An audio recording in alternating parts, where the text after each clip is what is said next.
Welcome to the Research Works podcast, brought to you in association with the Healthy Strides Foundation. Your hosts are Dr. Dana Poole and Dr. Ashley Thornton, and we're here at the AusACPDM conference in Cairns, Australia, to interview world-leading researchers, clinicians, and people with lived experience to support your practice in being more evidence-based. Carrying on with our AusACPDM conference series, we are joined now by Caitlyn, Keron. Welcome, Hello. Caitlyn. First time on the pod. Yes. Feeling excited? Very excited. Good.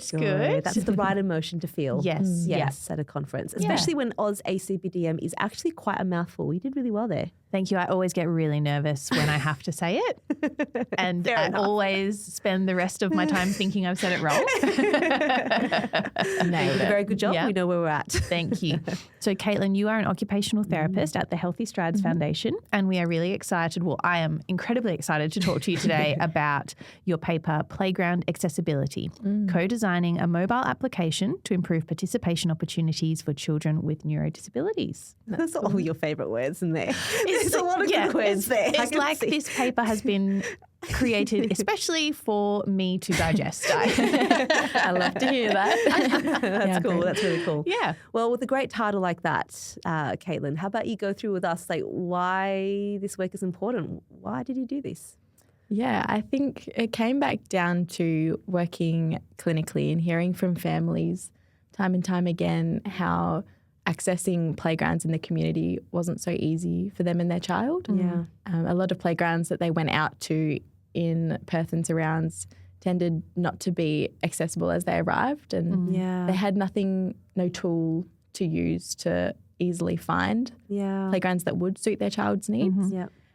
So hearing that, we recognised that need, that there was something that we could work with there. Yeah, it's a real gap that you have found in information for families, I think, because, we're becoming better at identifying and putting out their information, I suppose, around more structured activities for children with neurodisabilities. Yes. There's apps out there like Duet and things like that talk about more structured things, but, play is a child's work and finding opportunities for children to play and creating those incidental moments of play is probably even more important than the structured stuff, isn't it? Yeah, absolutely. I think playgrounds are that outlet that it's not only physical development, but there's so much more to it. Yes. Along the social, like you think kids are out there together playing, they're building social skills as they problem solve to get from one end to the other or use different equipment, building cognitive. So. Yeah. And you think about all the times, it doesn't take long to talk to a parent about how they spend their day or their week, and it usually does involve bringing their kids to a playground. If the weather permits, you're out there. One, it's getting them out of the house. Parenting at home is hard, as you can tell by how my brain just has worked then. But yeah, being outdoors, right, and knowing that it's safe, knowing that your child can play and meet other people and all those kinds of things. It's so incredibly important. But yet for kids with neurodisabilities, it's infinitely harder. Like, what are some of the barriers there? I think a main one that comes to mind, and it's the first one I sort of look for, it's an obvious one when you arrive at a playground, is the mobility of the floor surfacing. The structure of the floor surfacing. Yeah. So mulch, gravel. How that affects their mobility. Even if we take it back to the car park, when parents pull up at the car park, the first thing you need, if a child uses a walker or a wheelchair, for example, to get into the playground, they need a clear pathway to get from car park to the playground. And then not only that, but once they get to the playground, what if it's just sand surfacing?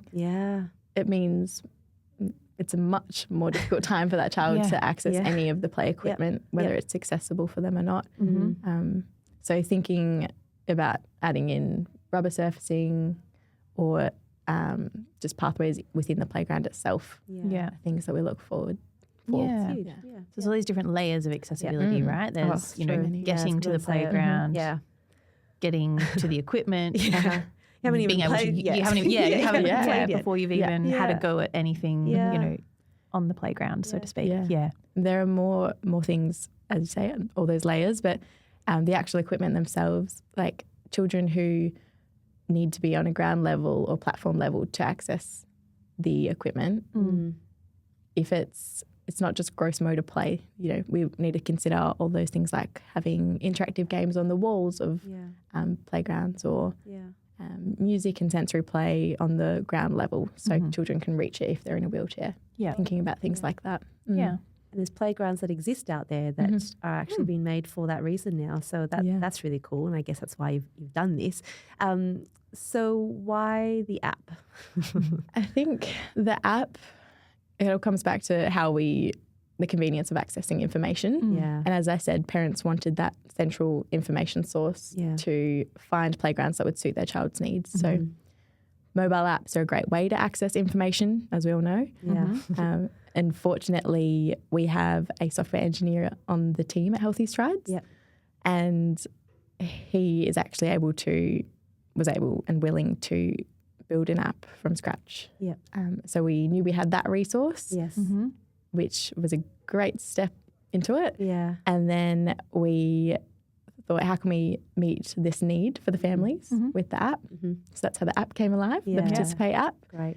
And from there, it was all about talking with those families and starting a co-design process. Yes, Lovely and word. one of the many words in this title that's got me excited is co-design. Can you talk to us and the listeners a little bit more about what that involved? So the co-design, what co-design actually means, if I draw it back, is about bringing together integral stakeholders who are involved in a process, in particular the consumers, so in our case caregivers, to hear about their recommendations and thoughts and experience, and put forward their thoughts on what they needed or wanted, and then working together with our other stakeholders who were clinicians in paediatric rehab and the software engineer. So Great. work together. Yeah, and I guess that's so important. Like I think back to a friend of mine that used to work with me, and he had a friend, so a friend of a friend, where his job was to go through apps and kill them because there were so many apps come to life, because people always think that an app is a great solution. Yes. But then there's this massive graveyard of them. And so he would have to go through just to clear space and actually just delete apps that weren't used. Yeah. And I look at my own phone and I go, Yes. which apps don't I need to use anymore? You know, when you need more space, you go through and you start deleting them. But that's I guess the co-design part is so important for that. That's the first thing that comes to mind. Yeah, it really speaks to that this sustainability actually, piece, right? Yeah. So I think the number is around 80% or so mobile apps are abandoned after a single use by a user. So if they download it, they might use it once and then get rid of it. Yeah. And that, from the literature, has reported that it's because it doesn't meet the user's need. Wow. So they get rid of it, which makes sense. I've done it before with different apps. So I think knowing that co-design, from reading all about it and hearing previous stories, knowing that was the way to make it meet the consumer's need, that's just right. made sense to co-design a mobile app. So practically speaking, what did that look like? How did you kind of go through the co-design checklist? For us, once we'd sort of recognised that need, it was about bringing together the stakeholders that we knew would be relevant for the process. And of course, consumers, we knew straight away that would be caregivers of children with neurodisabilities. And they were actually caregivers from the Healthy Strides Foundation, where we'd heard the original need. Our software engineer was on site and we recruited them through that way. And clinicians were also from Healthy Strides. And we sat down, clinicians and caregiver, I think it was April in 2022, to go through some interviews one-on-one and really hear a lot more about playground participation and what it meant and what the caregivers felt like they needed. And from there, the software engineer started to map out a design for the app based on these findings. And then clinicians and software engineer put together a rating scale that we would be able to use for rating playgrounds based on their accessibility. Yes. And that all came from the interview findings. I love a good rating scale. We love a rating scale. Don't we? Yeah. All right, so tell us about the rating scale. Yeah. What's in it? The rating scale is made up of 5 features, and these features were what the caregivers flagged to be the 5 most important things to know about before attending a playground. So they were park mobility, park safety, accessible play, disability bathrooms, and accessible parking. Pretty good. Yeah. Yep. So you can think about each one of those and, you know, why it would mean so much to know about. Yes.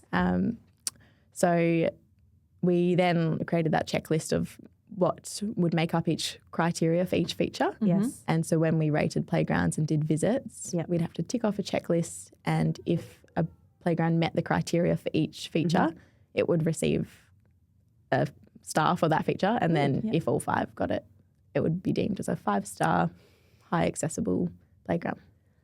That's really cool. Yeah. I like that. Yeah. And then was there any kind of further process where you came back to your stakeholders and showed them the app and got feedback on That's the a app great from there? question. Yeah. Yeah. We did in the initial phases go back to the clinicians and those caregivers to touch base on what the design looked like with a bit of a, before the app was officially released, but with a bit of a dummy of what it looked like and how user-friendly it was and received feedback on all of that. So there was that stage, and that is part of the co-design process. Process looking back. Yeah. So what's in the app now? Like what's included in it? Yeah. So for now, it's data all from and playgrounds all around Perth, WA. Yep. So when the user opens the app, it'll take them to a home page and they have the opportunity to search for playgrounds based on different categories or the features, different features. Yep. For example, the first one that comes up is searching by category. So you can do this by filtering if you would like a playground that has a disability bathroom and park mobility. Right, so you can choose what's the most important to you at the time. Exactly, Yeah, that's really cool. So if you're like, okay, we definitely need those 2 things, where are all the playgrounds around me that have those 2 things? So that's one option. There is also the ability to search by highest accessibility rating. So if you're like, I'm willing to travel wherever it is in Perth to get to the one with the highest accessibility I want rating. the 5-star park. That's right. I can do that. So you know where it is. Cool And as well. you can even look at the whole, we can do it by nearest location if you just want to find a convenient one that's accessible, you know, more accessible, that's close to you. Or you can look at all of the playgrounds on a list view or there's an interactive map. Yep. And how many playgrounds are on there now? Close to 200 now. That's cool. Wow. And how many playgrounds have you visited to rate? Me individually, maybe 50% of them. Yeah, wow. That's still a lot. Yeah, we've got our team that's all involved in it. Of course. So, Yeah. But I love that because when you think about, you know, conversations I know I've had with families where they turn up to a place and they realise none of it's accessible. It's a huge disappointment. They go home, or if you want to have a party and you want to plan to have your child's friend who you know is in a walker or in a wheelchair to come and join the party, like you can use this app too and like really sensibly pick a place that is going to be beautiful for everyone from an experience perspective. And trust that all the information there is up to date and accurate. And, you know, like I think about sometimes Google Street View and things like that, you know, it's the house has had a big renovation and it's, you know, you can, this app has everything that, up to date information, which is so helpful. I know, it's so good. So I guess from here, just to wrap up about the app is, you know, what are the further steps from there? Is it going to be an app that's going to continue to be available in Perth? What does that look like? We certainly hope to continue to support the app and keep providing resources and time to contribute and make it bigger so more families and kids can access it.